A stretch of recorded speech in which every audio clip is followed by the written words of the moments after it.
Hi, I'm Bill Arnold. Thank you for listening to this podcast. There are many more podcasts available at myfaithradio.com. Your support makes this possible. Thank you.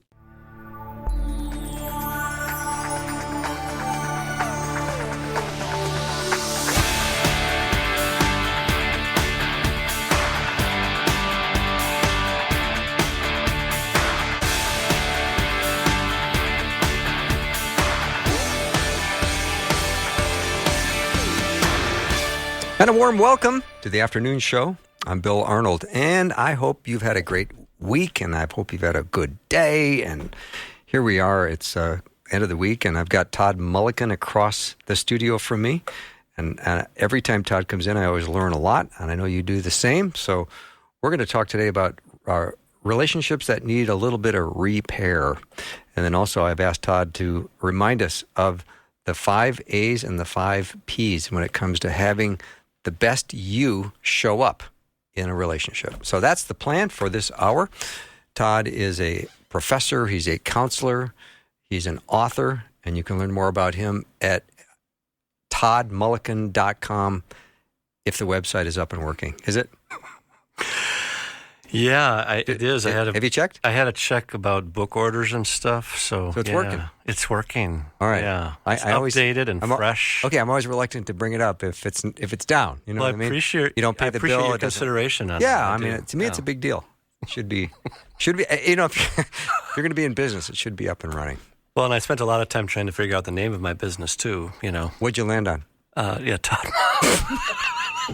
ToddMulliken.com. Mulliken Counseling Center. I wonder if it's the same marketing services I used for Afternoons with Bill Arnold. Fair. Yeah, I mean, come on. That's not any more creative than ToddMulliken.com. Okay. How do you spell Mulliken? Mulliken, which is a little tricky. I think it is. Yeah. Some people go with one L. Some people go GAN a lot. You know, the Mulligan. Mulligan on a golf course. Right, or KIN is common. But it's Ken, like Ken. Mulliken. So Mulliken. So Todd, two D's. Correct. 2 D's, Mulliken.com. So anyway, thank you for that. I'm glad to know your website's working. Let's talk a little bit about relationships that need some repair. And then maybe in the second half hour, we'll discuss the 5 A's and the 5 P's, because I think it's always good to remind folks. I think that's such great content, and I want to let people know that there are things you can be aware of, bring to the relationship table. That's great. Yeah. Well, in a perfect world, when you and I, with a friend, a spouse, a family member, when we are in a conflict, we are doing some of the things you and I have talked about in here. We're speaking without offending. We're listening without defending when we come towards each other with a disagreement, right? I'm leading out well because I get to, as a Christ follower, I'm inviting the other person into the situation. Hey, when this happened, I was kind of frustrated. How did you see it? So we're hopefully leading out well. And then hopefully if you and I are on the receiving end of a difficult volley from a friend, a spouse, a family member, we're not defending right away. We're actually, as we talked about last time, trying to validate what they're experiencing, because we know we're enough in Christ. And even if we think they're wrong on their assumption, we want to at least first validate, not acquiesce, but hear what they have to say and join them in that a little bit. Here's what I'm hearing. Thanks for letting me in. Mm-hmm. And so now we can continue with our rules of engagement and maybe get through it, okay? Mm-hmm. But what happens a lot of times, Bill, under stress is both people are triggered by past issues that they may have grown up in, or past issues in that relationship. So triggers come in, or they're just used to maybe leading out poorly, maybe avoiding it for a long time and then leading out with a little bit of, coming too hot. Or they are somebody that's very defensive when they receive it. And so let's say fight or flight is noisy for both people, Bill, and it just doesn't go well. They both go to the top of Anger Mountain. It's poor. There's no sense of honoring each other in it. We just did a poor job, and now we leave that situation and we go on with our day. Mm-hmm. And then what do we do with that, right? Do we let it go? Do we build a case against the other? Do we go to the Lord and just try to hear what God has to say about it and get comfort from God? but am I releasing that to the Lord and ideally coming back to it, or am I releasing it to the Lord and letting go and really, really forgiving the other? Or am I holding on to that and having resentment? Or am I just building this case against the other? So what happens more often than not, Bill, at least in our hurt mindset, I call it, it creates a distance a little bit with that couple, with that family, with that friendship. Mm-hmm. And each case is different, right? And it's complicated. But so what I believe strongly, and especially the last 5-10 years of my practice, is can we, especially as Christ followers, one of the Beatitudes is to be peacemakers, and peacemakers versus peacekeepers. Mm-hmm. And peacemakers doesn't mean we got to fix everything right away, but through healthily mediated conflict, I want to try to be a peacemaker. So I believe in this process of a redo where I'm going to come back. Let's say if Laura and I get in a fight, and I feel like I wasn't my best self in that, mm-hmm. and I want to come back and ask us to try that again. Mm-hmm. And so that's what I'm talking about, and I'll talk about a formula for that next. But that's the idea that a lot of times conflicts don't go well, and so they're just left. And not every time, but if I'm hanging on to that, Bill, in any way and building a case against, having resentment, et cetera, I want to own that and come back at least with my 50%, and be somebody that's comfortable enough and vulnerable enough in Jesus to be able to be a confident person that comes back and tries to address something difficult and delicate. So good. So, Todd, when we are in this place of needing to repair, and we realize that there has to be action taken, tell me about who makes that first move. Because you can obviously feel the tension. You can cut it with a knife, right? You can. It's real quiet at the Thanksgiving table. Nobody's talking. Right. And you're hearing the silverware clinking, right? And so we're, that's not the time right there. But yeah, there's a lot of times when we're coming back, and you've heard my boundary about medium chill, loving detachment, where I've tried, I've tried this before. I don't want to do it again. So I'm just gonna eat it and not. Yeah. So I think I've always feels like as a Christ follower, I want to be able to be the person that's initiating versus avoiding. I like that. Because I think the alternative, for me, I'm more naturally conflict avoidant. So I've been evolving through that with God's help. So I feel like if I'm just going to avoid it and put on my Pharisee robe and build a case against the other, that's on me. Mm-hmm. Right? I don't have any resentment against the other person, and I feel more cozy in my resentment and my knowledge about how the other human just didn't do these things, and Laura missed the mark here, or my daughter missed the mark there, or my friend just doesn't get it. All the things that we do in our hurt mindset. Mm-hmm. And I know for me, I think Satan has a field day with that, so I better get my side of the street cleaned up. And so this is the process I'll talk to you about, is kind of a formula where we can do this together, so that we are starting to come let us reason together, as the scriptures say. Yeah.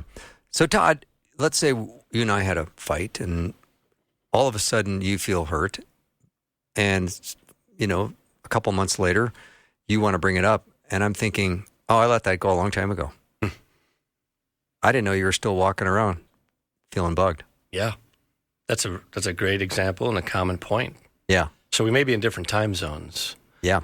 And so if, let's say you and I are on the receiving end of a friend coming to us, or our spouse coming to us, or family member coming to us and talking about that, do I got my game on enough with the Holy Spirit to just kind of, validation, empathy, go, Yeah. or do I got what are you doing? Or like you said beautifully, I forgot about that, the next day.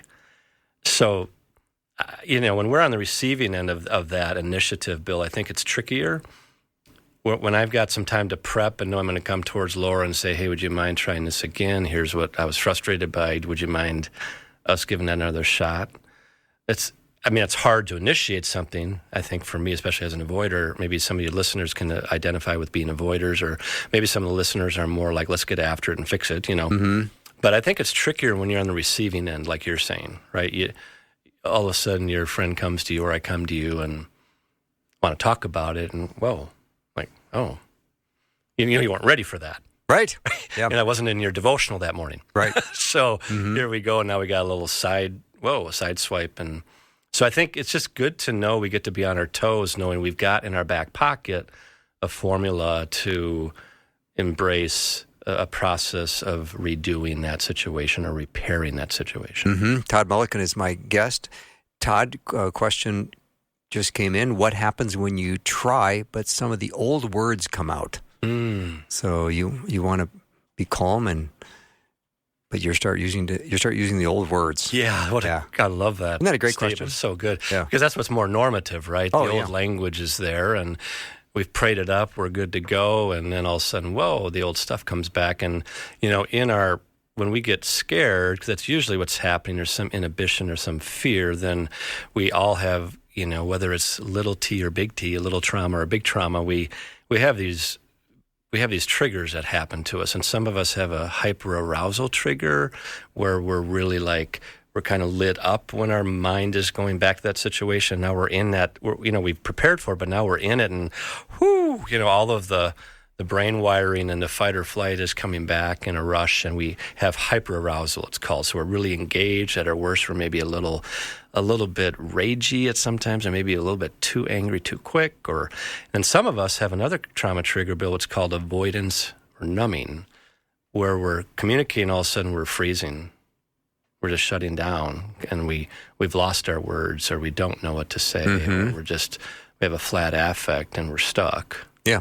But then what we notice is, at least in my field, almost all of us in that situation will be vulnerable to what's called a negative altering of our thought and mood. Where in my moment with Laura, I might assume the worst about her because I was hurt before. She might assume the worst about me in that moment. And so I just want to validate to that listener that it is easy to, and that's why the spirit of the redo that I'll talk to you about allows room for vulnerability and oopses and misses and messy stuff to be there. Yeah. Todd, let's go through what you would consider a redo that was done well. Okay. So it's a 5-step process, so I don't know if we'll get through all of it, before our break. But first thing would be is I want to come back and acknowledge some of the feelings I had about that situation that happened a couple of days ago. And it doesn't mean I'm going to get out my trusted feeling sheet, but it does mean I've done a little bit of prep to know with Lord, what was I feeling there? Was I hurt? Was I sad? Was I frustrated? Was I angry? So I first come out with a few feelings I've had. And then if I'm really on my A game, I might also then bring, actually, and again, we don't have to do this every single time, Bill, but for me, especially in my relationship with my wife or a family member or a really good friend, I might say, I've struggled with not talking about this stuff before, and I think I'm feeling inadequate right now, and that's my own trigger stuff, but I just want to come to you with what's going on. So I'm leading out with what I was hurt by, what my feelings were, and then the trigger I might have. Then the other person who's on the receiving end, their job there is to validate what I'm experiencing. So Laura would say, I see you in that, or, thanks for letting me in about the trigger. And, thanks for bringing this up. I know that was a hard situation. So she's validating. She's not saying, well, I got a bunch of my own feels right now. She's just validating. She's not acquiescing and deferring, right? But validation means I know I'm content in the plenty and the want, like Paul's asking us to be. Right. Enough to say, let me hear what you got. Right? You're referring to a skilled communicator, though. It's fair, but again, I want us to get our chops. So I'm trying to get formulas, because otherwise, but you're right, how do we gain those chops? But we gain those chops by doing our own work, in my opinion, with the Holy Spirit, with and sometimes a trained counselor who's good at this kind of, understanding trauma and understanding triggers and how we reframe things. So that's the first step is. But then Laura would do the same. Then Laura would say, hey, thanks for telling me that stuff. And I would say, hey, thanks for validating. And she would say, here's what I was feeling during that time. Okay. So if I came to you and said that stuff, you would kind of go, okay, well, yeah, I think here's what I was going through in that moment. Here's a couple of feels I had. And you don't always have to bring up past trigger stuff if nothing comes to mind. It's your time to be vulnerable if you want. Okay. And then I would then validate what you're experiencing. Would I offer it, or would I wait for you to ask me? I would offer it. Okay. When you come back, Okay. So that's that first step in the redo, is there's this process of sharing, of feeling and potential trigger, receiving validation. Because a lot of times what happens, Bill, when we're in our childhood, when we're in our young adult life, or even in our adult life, when we when we have a tough situation, we never learned a process of safety together, right? A parent was maybe dysregulated themselves and say, hey, honor me. Commandment is honor your father and mother. I need you to honor me right now. Versus, in my opinion, a healthy parent would say, like, hey, I didn't act honorable, and I'm sorry I hurt you, and I'm a good leader. As a good leader in the home, I'm going to let you know, like, I'm really sorry I hurt you, son or daughter. So that son or daughter, now that's 8, now when they're 28, and they're in a tough conversation, they might be able to find their chops. So a lot of people, to your point, don't know how to find their chops there. Oh, good point. Yeah, so that's the first step. Yeah, I like the first step, Todd Mulliken. We're going to take a break and come right back. If you have a question or comment for Todd, let me know what it is. 877-933-2484. I just checked his website, and it is up working. Sorry, Todd. ToddMulliken.com. Be right back. Hi, it's Bill Arnold, host of the Afternoon Show. Revelation chapter 5 tells us our prayers are stored in bowls of gold in heaven, and when we pray, it is like a sweet-smelling aroma to the Lord. All to say, our prayers are precious to God. And we wonder sometimes if God is hearing our prayers and if He cares. Well, the answer to those two questions are yes and yes. Start by praising Him, by reading His Word, by submitting to Him in prayer, and He will bring you peace and comfort. Connecting faith to life, Faith Radio.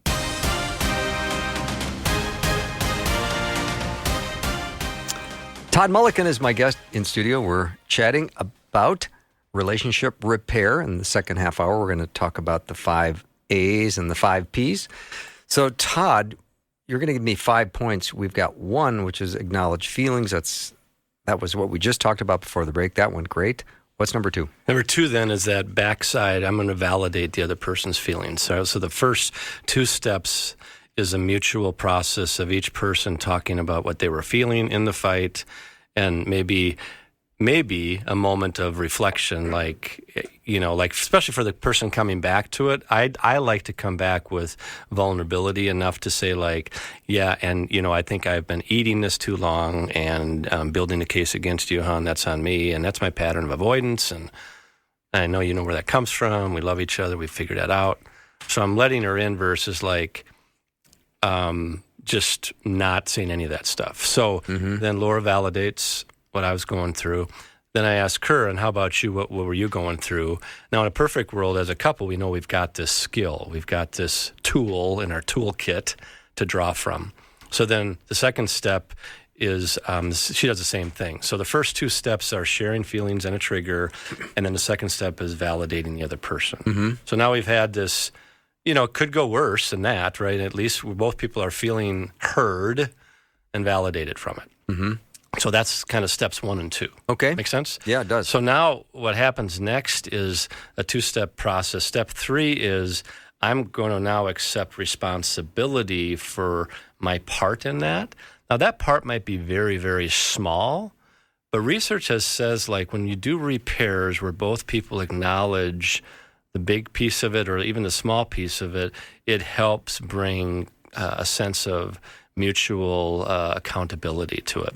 So I would say then, and I want to accept responsibility for, let's say I said something really hurtful and I realized, and Laura didn't let me know, and I'm going to come back and own that stuff. Or let's say she said something that was difficult and not horrific or anything, but instead of confronting it, I build a case against her in my mind.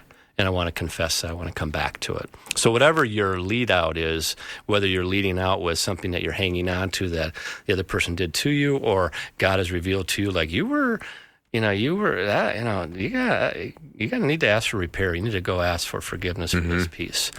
So the third step then is I'm going to lead out with I want to accept responsibility for, in this case, not coming to you with it sooner. Like maybe you and I would say like, hey, it's been 2 months, like you said. So I would validate what you had told me, right? You probably would speak back and say what you were hurt by. Boy, I'm just kind of hurt right now because it took you 2 months. So my mind is going here and I'm feeling some frustration in the fact that, or whatever you might Yeah, well, I would think, did you really feel sorry about it? Yeah. Because it took you 2 months to figure it out. Yeah, you're going to want to say that. So ideally, you would say a feeling like, I was feeling frustrated that you brought this up, right? Because it's been 2 months. And I would then validate it. I might not totally agree. I might say, well, yeah, but I'm trying to do my part. So internally, the validation keeps you like centered on empathy versus scorekeeping.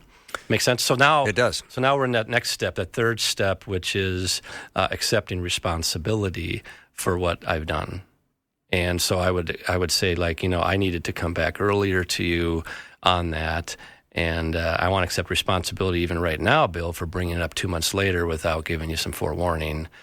And I just want to accept responsibility. I think what I was going through is this, and not in a way where I'm defending myself, but I'm just acknowledging what I did that was unhealthy. Mm-hmm. And then step 4 would be you would validate that and hear me in that. Uh-huh. And then you would then know, like, okay, it's your turn.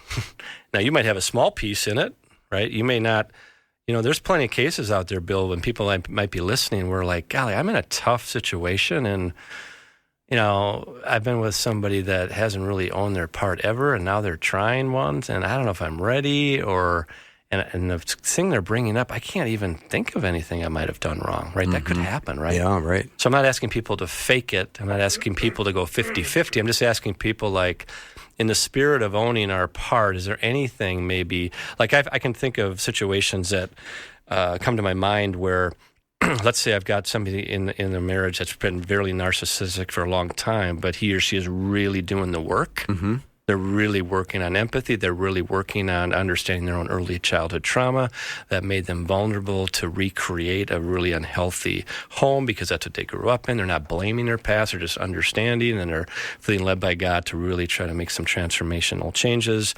The person who they're married to has been reading up on narcissism and says, for sure, you're this. I don't believe you yet. I don't believe you yet. I don't believe you yet. But now with this person really doing the work, not for a week, not for a month, but for a year, maybe what that spouse would say is like, I'm going to accept responsibility that I still am not at all trusting anything, and I know that's not helpful, but I'm still in that place of not feeling all of this trust yet. And ideally, the person who's been narcissistic would validate that and say, I understand why you don't trust yet. Mm-hmm. Right? Makes sense? So, yep. But the person who is codependent forever, instead of having resentment banks that stay large, if the truth is in some of those cases where the person that's mildly narcissistic is doing the work, hopefully they would accept their step 3 would be is, I want to accept responsibility for maybe like really now having so much resentment against you that I'm not giving you a chance. And I freeze you out, and I accept for some responsibility in that. Mm-hmm. Make sense? So it does. So that's that next posture. Yes. 3 and 4 are accepting responsibility and then validating the other. So now we've had round 2 of validation, and we've moved from feelings and triggers to accepting responsibility and validation. All right. I think it's time for a 5-vote survey, So my question is, do you currently need an apology from someone? Yes or no? Text the word yes or no to 877-933-2484. I'd be real curious. How many people are thinking, I just need an apology? Wow, that's good, Bill. Well, and we'll probably find out quickly, because all you have to do is text yes I do, or no I don't. I'm not waiting for an apology in my life right now, or yes I am waiting for an apology. Curious how many are sitting in that space right now. Yeah. And while we're waiting, the last step 5, is moving from accepting responsibility to finally saying, I think this is what I would have done different. Mm-hmm. So now what we've got is this final state of creating a secure attachment style where I would say, I think what I would have done, hon, is brought it up more soon, more quickly, more efficiently, instead of hanging on to it. Or if I was the one that was more offensive in what I said to her, I would say, like, I needed to come to you more quickly. And here's what I would have done next time. Instead of being offensive in my speech, I needed to say, here's what I was feeling in this tough situation. How about you? I would have invited you into it versus offending you. So I'm taking accountability for what I needed to do differently and what I would do different next time. Mm-hmm. And so that's that final piece of, like, we know we're creating a plan as a couple, as a family, as a friendship, to know, like, we've got this in our toolkit too, where, peacemakers, we want to be peacemakers, and it may not go well there, but at least that redo is hopefully more effective than the initial conversation. So that 5th and final step is each person, and Laura would do the same, you would do the same, you would acknowledge what maybe you could have done differently. Well, that takes takes some courage, doesn't it? It does. Yeah. It does. So that's the idea behind a redo. And the reason why I think it's important to do is the alternative is worse. Mm-hmm. The alternative is unleft, things that are unleft said, not said, and that creates distance. It moves us from transformational into transactional. It moves us into, intimate connections to roommates. And it doesn't mean every one of these, it doesn't mean you have to do 10 of these a week. It just means like if there's something sitting out there, let me come back to it and let me be the one in the marriage, in the family that initiates difficult stuff occasionally and do it really well on my side of the street. Yeah, Todd, the word redo is very invitational. It's not a scary word. Hey, can we do a redo on this? Well, you've got my curiosity up. What does that mean? Yeah. I like that word. That's good because most of the times when you look in like therapeutic modalities, it'll be called repair. Yeah, I like redo. Yeah. So versus we need to talk. I've been thinking for a while and I'd like to repair something. Yeah. Right. We're deadlocked right now. 2 yeses, 2 nos. Really? Yeah. We need a fifth. With a tiebreaker will be coming in, I would assume any second now. So do you currently need an apology from someone and you're waiting? Are you in that place? Yes or no? 877-933-2484. Todd Mulliken is my guest. We're talking about redos. And then in the second half hour, we're going to talk about the 5 A's and the 5 P's. If you've not heard that, it is wonderful, wonderful material. So I think we'll take our break right now and come right back with Todd Mulliken. And again, 877-933-2484. Yes, just the word yes or no. Do you currently need an apology from someone and you're waiting on it? Be right back.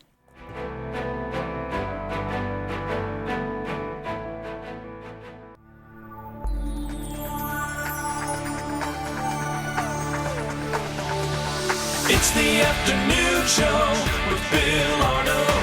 Prime time, drive time. Let's get it started. Jump in your car. What's for dinner? It's the afternoon show with Bill Arnold.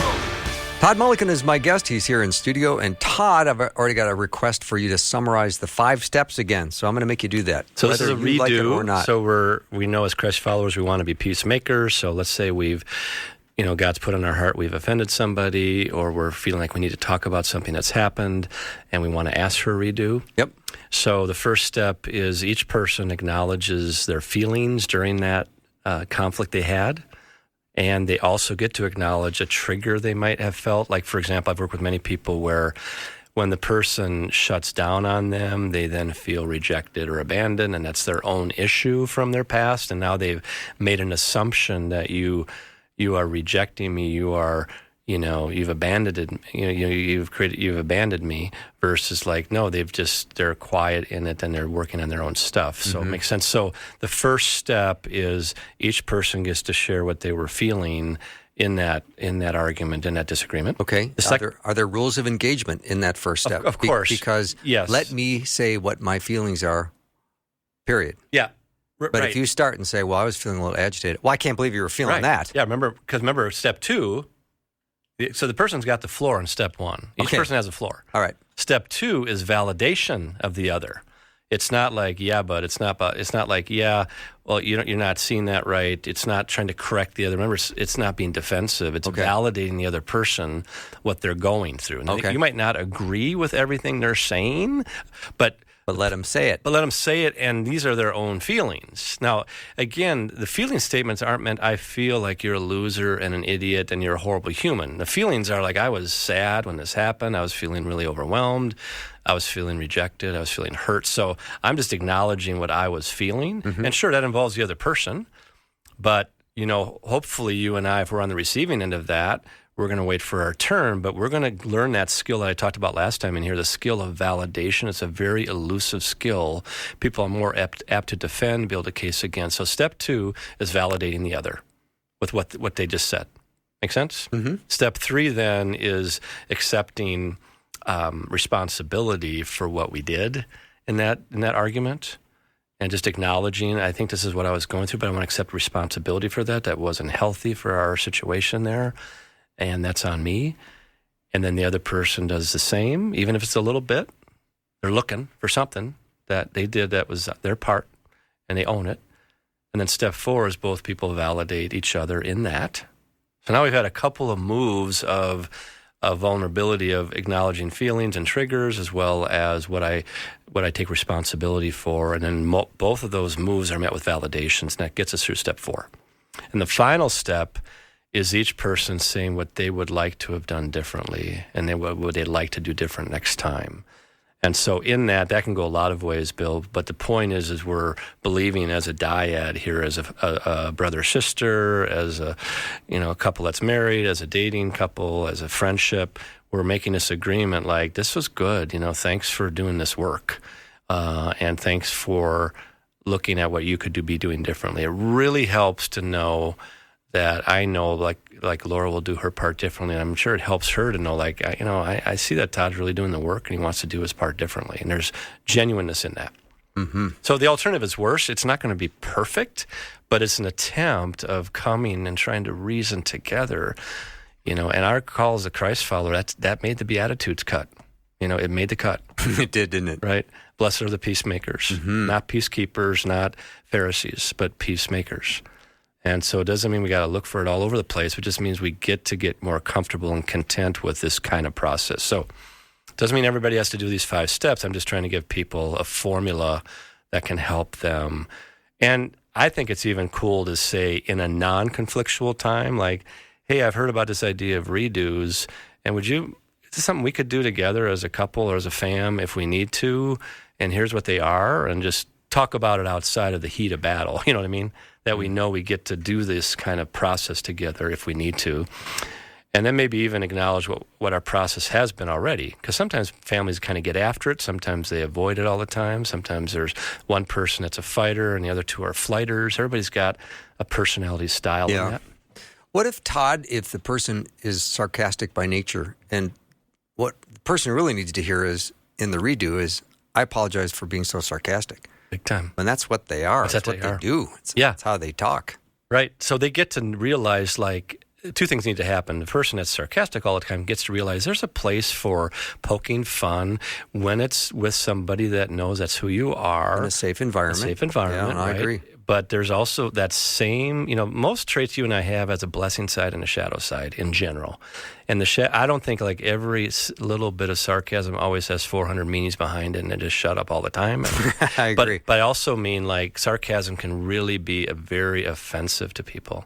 And so what's the truth? I know my audience, Paul says, become all things to all people in order to save some. So I know, like, let's say my friend of 25 years is like, he grew up with a ton of that, and that really, he really wears that when I say it. And I want to be aware of that and sensitive to that. Mm-hmm. Makes sense? So I want to acknowledge, and I know sarcasm ain't your language and it's mine, and it's a wrong language to have when we get into a disagreement, and that's my bad. Yeah, but what are the chances a sarcastic person would ever come to that admission? Right. Well, that's why you and I need to say, like, are we doing our own inventory? Right. Are we doing our own inventory? Are we kind of telling people what's wrong with them, and here's their wrong feelings about this, that, and the other thing, and, just wearing Pharisee robes all the time versus go look in the mirror, not out of shame, but out of hope. Yeah, you could say, I received that as sarcasm. Absolutely. Could you? Absolutely. So I understand that to be sarcasm. Yeah. Whether or not you're going to admit that was in fact what you did, and I need to, if I could have a redo, I would have eliminated the sarcasm. Yeah, I love that. And that's just an acknowledgement of it, and that's a beautiful thing versus like, hey, that's who I am. Why aren't you accepting me for who I am? Yeah. See, now I've moved into a gentle request, and that moves into a demand. So whenever you and I make demands versus requests, then we're kind of, we're starting to go to the narcissistic outlet store, and we're in a little bit of that. Yeah. Right, where we're throwing on an outfit that's making demands versus requests. Mm-hmm. Now, Todd, if we're going to show up and be the best people we can be in our relationships, this will really apply mostly to married couples, right? Mm-hmm. So let's talk about the 5 A's and the 5 P's. The A's are for the men, what they hope to get from the woman, and the P's are for what the woman hopes to get from the man. Well done. Do I have that right? Yeah. So a long time ago, I wrote a book on the 5 ways to bring out the best in your spouse. Right. I've been in practice 20 plus years at that point, and just was noticing just patterns in general. So my point is, I'm trying to connect dots. Please. If you're in the repair mode and you need to redo things, which is great, this might be a good reminder as well. Yeah. How to show up to be the best you. Yeah, and my belief generally, Bill, is when we have offensive strategies about what we're for, Yes. and you've heard me talk about 5 to 1, 5 kind gestures, 5 kind words for every one concern or criticism. What's the general language in the home? Am I playing offense towards my wife, or am I just building a case against her? Mm-hmm. Right? And just waiting for the next redo? Yeah. So these offensive strategies, if you will, like Paul says, think about all these things and put them into practice. God, a peace will be with you, right? So these offensive strategies, I think, help us. What happens, it gives us more energy and confidence and contentment for the redos. And in general, you see less redos because this stuff's happening more. I like that. Like in courtship, when I'm working with couples that are courting or newly married, they're usually not in looking for redos. They're in dealing with family of origin stuff or some issue that came up with an in-law, but they're not doing tons of redos because they're still starry-eyed. And with the love languages, they're saying, "Oh, I can't wait to meet your love languages," or these P's and A's. Whereas 10 years into marriage, they're going like, "Hey, here's the list." So instead of serving, it's got to be scorekeeping. So, all right, let's start with the 5 P's. This would be what men would want to do for their woman. Right. Did I say that right? It's great. Okay. Yeah. So P number 1 is what? So the thing I heard the most from women, and I've heard the most from women, is the idea of feeling pursued. Chosen, noticed, thought about, and that can be as gentle as, from the car in the middle of the day over lunch break, just noticing her and checking in with her wherever she's at with her stuff at home or work, or just coming towards her, playing offense. Mm-hmm. And I would offer, not in the way that's unique to you as a man, you didn't need a marriage book when you were courting her. Right. And so get back to some of those things that just helps her know you're thinking about her. So you're pursuing, you're playing offense. Most guys play defense. Most guys feel like they can't do anything right. Most women feel like they're not chosen. Okay. In general. All right. Okay. That's number 1. What about number 2? Number 2 is planning dates and times together. So am I a part? So ideally, because otherwise I've seen, even in 2024, women still feel like the cruise director, the social worker, the planning guide, the everything in general. And so it helps if there's mutuality in that, or the guy is like naturally a planner and just kind of initiates a bunch of that. So I have couples do a Sunday summit, ideally every Sunday, and check in about the day, week, and month. But I like the guy to be initiating plans or thinking about the date versus a woman. Woman's thinking about it. Well, is he going to think about it, or well? And then the woman's in her dilemma. If I don't say anything, nothing happens. If I say stuff, I'm a nag. And the guys need to know that's the woman's dilemma. So how am I planning and initiating? Well, Todd, I tried once and she didn't like the restaurant. Oh, well, try again. Or talk to her. Plan dates and times together is the second P. Yeah. All right. Number 3. If there's kids involved, being a good parent. The guy in the home, is he that gentle giant? Is he have the fruits of the Spirit? Does he have the Beatitudes of mercy and, strength under control? Is he guiding in a good way that's healthy and loving, and really, so those daughters, those sons really see what it's like for a man to treat his wife. And he's showing them, he's not telling the kids how to live, he's showing them how to live. So the woman really likes that if the guy is a healthy parent who doesn't have anger issues or he just shuts down all the time. It really fills the woman up, is what I've noticed.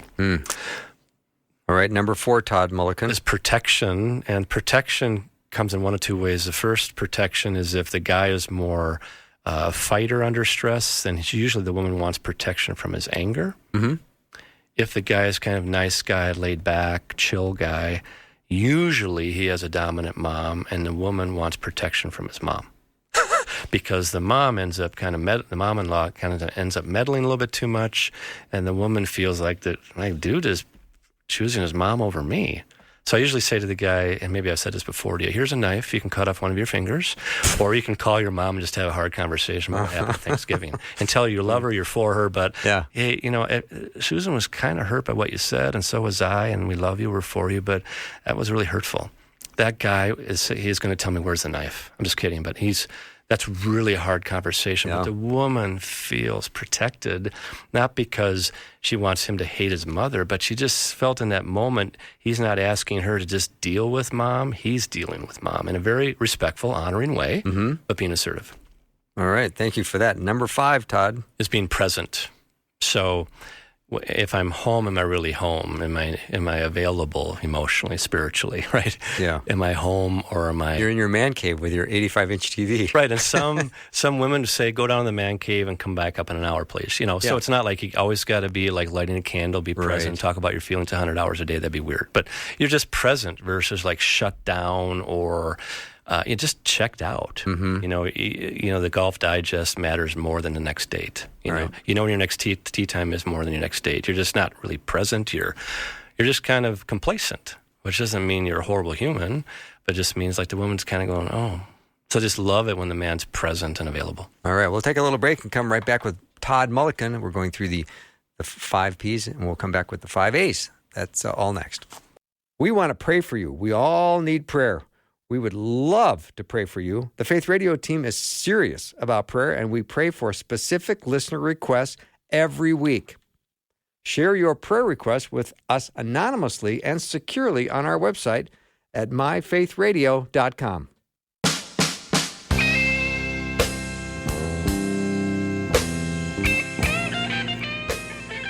I'm back with Todd Mulliken. Todd, we're talking about the best way to show up in your relationship, and we talk about the 5 Ps and the 5 As. The 5 Ps are things men need to pay attention to be pursuing their loved one, to be planning, to be a great parent, to be a protector, and to be present. So that's what you do with your wife. Now, what should's not right? What could the wife do to be better? Well, my experience is, what I have seen, at least over the years, is in the same way that the guy's biggest struggle is he stops pursuing and just kind of gets content, and that can slide into complacency, is that the woman tends to look at who her guy isn't yet versus who he is. So she tends to say, it's nice, but you're not like Joe down the block. So the woman can get into this comparison game, and the guy just doesn't feel accepted. He feels like he's always climbing uphill. There's always something wrong. So again, there's unacceptables in marriage. Okay, we're not talking about accepting everything, but accepting, he is maybe a little more quiet under stress, or he's more naturally extroverted and a little bit too chatty, or, he's just different than me, or whatever. So how does a woman do with really accepting who he is and seeing what he is versus what he isn't yet? And is she really doing some work on that for herself? So loving the man you have versus the man you want him to be? There you go. How do you do that? Because you still want to encourage someone to be improving every day. Right. Well, I think you do both, right? Okay. But you do it at a 5-to-1 level. But I'm the first thing I tell people when I'm doing pre-marriage conferences is accept our differences too. Like when you accept the differences and see the other, then you can use those gifts to complement your marriage as well. So. All right, there's number 1. Yep. What's number 2? Number 2 sounds a little similar. It is affirming what he has done. So you're affirming good things, right? So acceptance is like a more of an attitude that I'm having. If I'm a woman, I'm really accepting the good about him, and I see that. And I'm also kind of paying attention to here's what he isn't yet, and am I giving that more power than to what he is, right? Because that's what I found to be the woman's dilemma, and the guy usually feels it. He usually feels the climb uphill, and he's not enough, and he can't do anything right, so why do anything? Yeah. Right, and the second one is when she's affirming, not like glamorizing him, right? That's not a good sign, but when she's just affirming good things at a 5-to-1 level, 5 affirmations for every concern. Now, the fourth symptom of narcissistic personality disorder is an excessive need to be admired.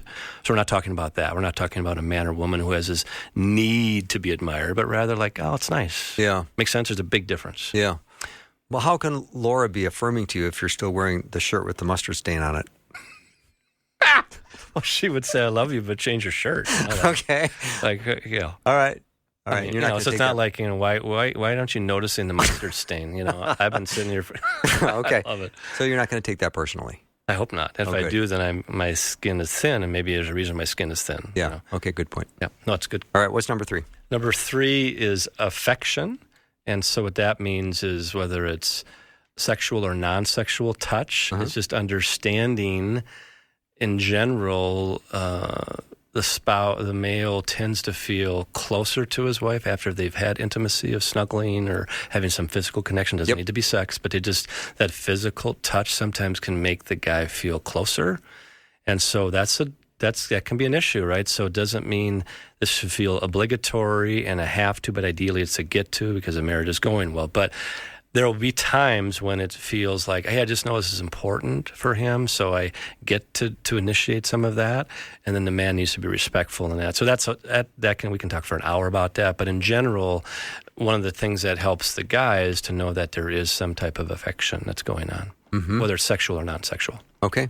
Awesome. Number 4, Todd. 4 is very controversial. It's not meant to be. Here we go. Attractiveness. Okay. So what does that mean? What a guy is saying, a healthy guy is saying, like, God, I just like it when she feels, whether it's emotional or spiritual or physically, she just feels attractive. Like one of the times I was most attracted to Laura is 8 months into her pregnancy with Ashley, just had this glow. Right? She had the glow, and, she was sick a lot, but she just had this glow, and I was just really drawn to her. And she was, bearing our child, and makes sense. So a healthy male will like that his wife to feel that kind of attractiveness. We're not talking about objectification or things that are hurtful or demeaning at all. That kind of male needs to check that at the door and do some work on himself. Yeah. So are you saying that there, if there's a comfort level with how a person feels about themselves, that's attractive? Yes, it's attractive for the guy. He notices that about her. I'm like, oh, it's nice. Yeah, I've heard that from a lot of guys that are doing good work on themselves. That makes their top 5. But it's been written before in ways that I think it feels not right. So I tried to write it in a way that's very understanding and just a good thing for both people. All right. What's number 5? Truth, just very true confession here. I was running out of A's. So okay. But, people say, well, you got to have it even. They all have to start the same letter. Blah, blah, blah. But something I've noticed in general is it's called accountability. And what I mean by that, it seems to me, and I know it's certainly this way for Laura and I, Laura will just notice some things that I don't, about hey, that couple is really a wise couple. Maybe we should ask them out for dinner. That was never on my mind. Or hey, we haven't done a Devo in a while. What do you think? It's oh yeah, well I love Jesus. You do too. Okay, yeah, all right. But that doesn't mean she's running everything. It just means I think the woman's 50% there. She was wise that way a lot of times. So it's not her role to be accountable, hold a guy accountable. But I'm just saying when that's happening, I've seen a lot of beauty in that. When a woman feels free, and actually should, right, to just say what's on her mind and bring that level of spiritual depth and emotional understanding to the relationship can be beautiful. So you have found that is something that when women do, men really like. If they do it well. Do it well. Yeah. I mean, the healthy guy receives it and realizes, thanks for that. That's really helpful. So it's not just corrective orders that are given out every day. It's more a sense of here's what I was noticing. And how do you see that? And a healthy guy's going, thanks for bringing that up. That's a good thing, right? So, but it's also coming into the marriage knowing, in my opinion, God kind of, complements each sex with certain things sometimes. Right. And so women, in my opinion, generally seem to do a better job of that than guys do. It doesn't mean it's always that way. So just something I've seen in my practice. So if Laura said to you, I don't know if we've been as intentional about being awake and alert during prayer, so maybe tonight that we go into the basement and hold hands and pray together for a while. You see, and I think 2 things happen there, Bill, because I think some women say, well, I'm not supposed to lead. I just go, oh, please stop. Please initiate that. Oh, yeah. Right? Because then she's sitting on that. She's sitting on that. If she's naturally human, she's building resentment. Why isn't my spouse noticing this? Or just say it. Yeah. So it just brings that, in my opinion, a loving kind of, and the way you said it was that was a home run. Oh, good. Yeah. You just said it in a way that's very invitational. Yeah. Because maybe you were praying in bed and Todd was falling asleep 20 seconds into the prayer. And Laura was feeling well, let's be more intentional about this. Yeah. And then that's not corrective or punitive. That's what a great idea. Yeah. Exactly. Yeah. So well said. Yeah. All right, Todd Mulliken, thank you very much. All this information is in a book that Todd wrote, and you can learn more about that book at toddmulliken.com, Mulliken. Todd, thanks for being here. Thanks, Bill, for having me. Appreciate it. We'll take a little break and be right back with Hour 2.